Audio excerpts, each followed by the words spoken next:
ഇന്ന് അമൃതം പൊടിയും കൊണ്ട് ഒരു വട ഉണ്ടാക്കാം. അതിനായിട്ട് ഒരു ഗ്ലാസ്, സാദാ ഗ്ലാസിൻ്റെ ഒരു ഗ്ലാസ് അമൃതം പൊടി എടുത്തു.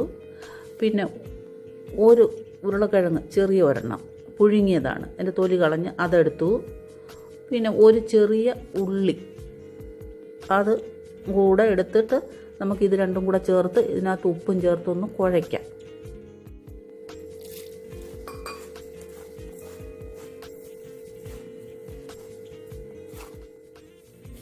അപ്പോൾ ഇത് നന്നായിട്ട് കുഴഞ്ഞിട്ടുണ്ട്, ചേർന്നിട്ടുണ്ട്.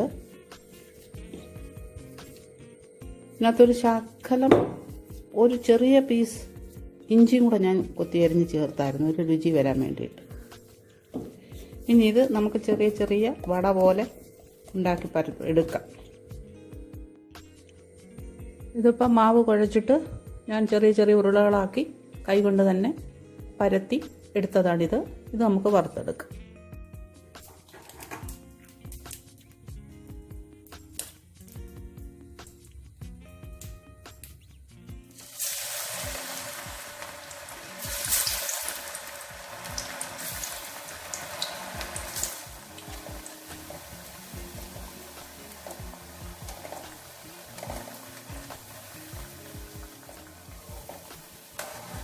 ഇത് വറുക്കാനിടുമ്പോൾ ലോ ഫ്ലെയിമിലിടുന്നതാണ് നല്ലത്, എങ്കിലേ ഉള്ളിയൊക്കെ ഒന്ന് നന്നായിട്ട് വേവത്തുള്ളൂ.